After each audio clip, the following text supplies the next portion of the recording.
Positive influence can have an incredible effect on your life, but so can negative influence. Both will take you somewhere, but only one will take you in the direction you truly wish to go. It's so easy just to dismiss the things that influence our lives. The man says, I live here, but I don't think it matters. I'm around these people, but I don't think it hurts. I would take another look at that. I've got a good phrase for you. Everything matters. Now sure, some things matter more than others, but everything matters. Everything weighs something. So you've got to keep checking to find out whether associations are tipping the scales toward the positive or toward the negative. It doesn't hurt to look, right? Ignorance is never the best policy. Finding out is the best policy. People around us can keep nudging us off course a little at a time until finally, 10 years from now, we find ourselves asking, how did I get here? Those subtle influences need to be studied carefully if we really want our lives to turn out the way we've planned. Now, on this major point, let me give you 3 key questions to ask. This may help you to make a better analysis of your current associations. Here is the first question.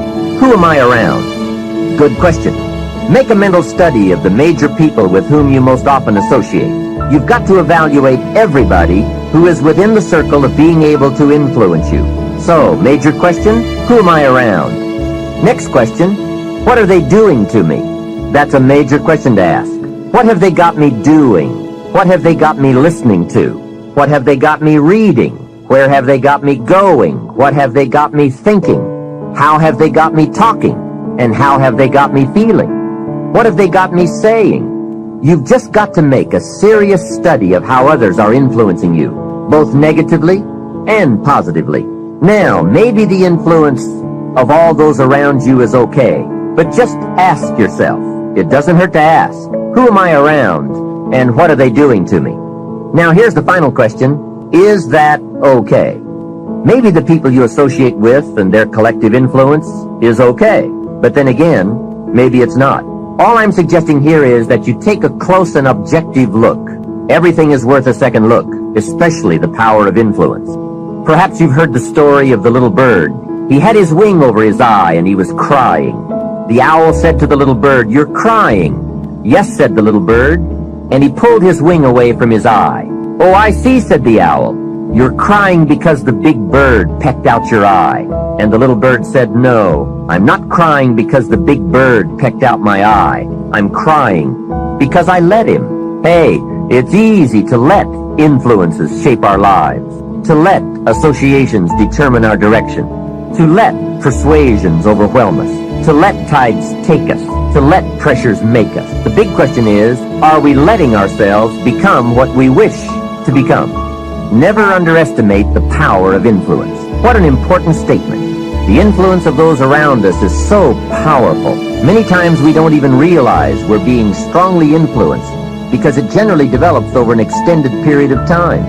Peer pressure is an especially powerful form of influence because it is so subtle. If you're around people who spend all they make, chances are excellent that you'll spend all you make. If you're around people who go to more ball games than concerts, chances are excellent that you'll do the same. If you're around people who don't read many books, chances are excellent you won't read many books. In this most important subject of association, here are some actions you may want to take. First, disassociation. You may, after a study of those 3 questions, who am I around, what are they doing to me, and is that okay, you may come to the serious conclusion that there are some people you just have to break away from. I'm not saying that it's an easy step to take, and it's not to be taken lightly. However, I am saying it may be an essential task. You may just have to make that hard choice not to let certain negative influences affect you anymore. Remember, it could be a choice that saves the quality of your life.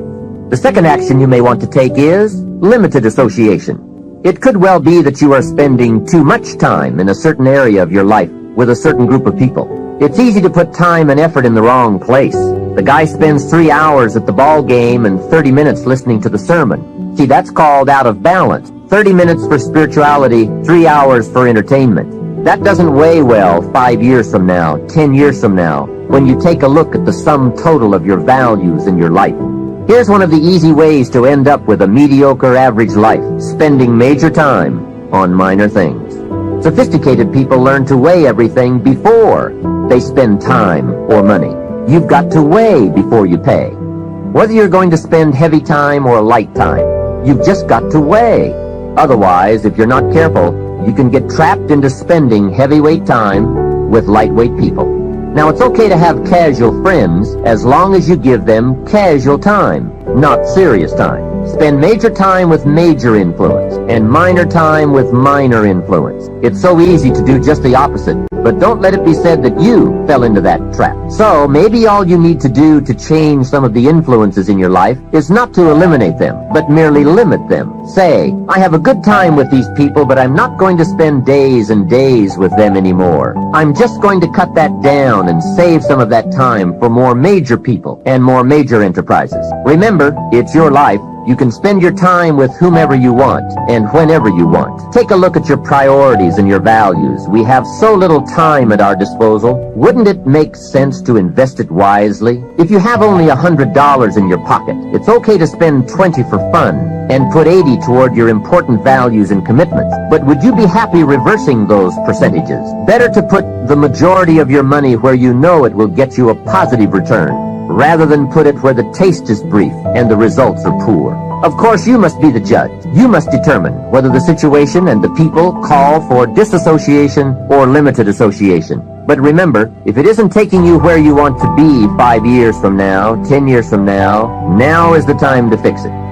The third process is the one I most strongly suggest you begin, and that is called expanded association. That is, spending more time with the right people, people of substance and culture, people who understand philosophy and discipline, people of accomplishment and character. Many years ago, Mr. Schoaf said to me, Mr. Rohn, if you truly wish to be successful, you've got to get around the right people.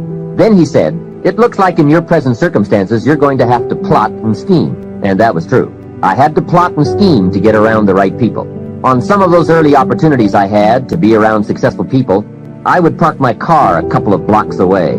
I knew that if they saw my car, I'd never get in. On more than one occasion, I got the question, how did you get here? To which I would respond, oh, someone dropped me off.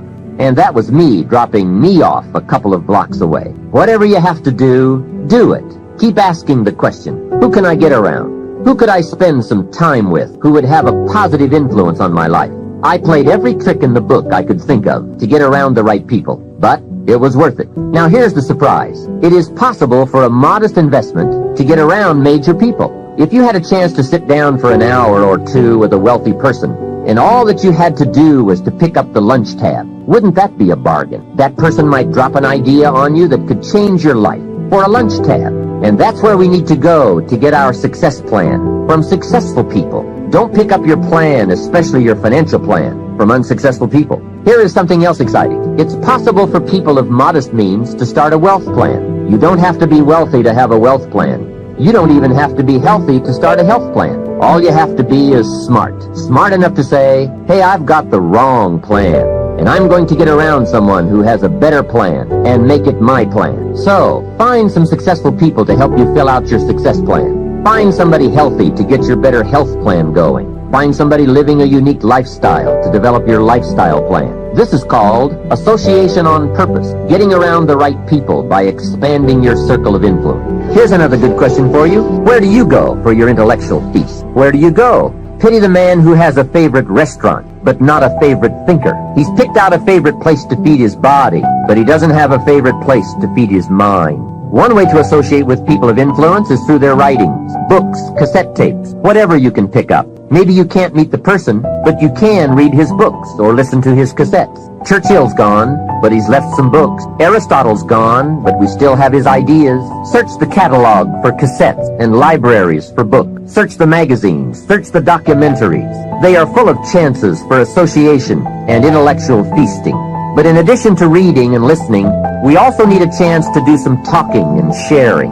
I have some people in my life with whom I spend time on a regular basis, who help me with important life questions, who help me refine my own philosophy, weigh values, and ponder questions about success and lifestyle. We all need associations with people of substance to provide influence concerning major issues: society, money, enterprise, family, government, love, friendship, culture, taste, opportunity, community. Behavior is mostly influenced by ideas, and ideas are mostly influenced by education, and education is mostly influenced by the people with whom we associate. So don't join an easy crowd.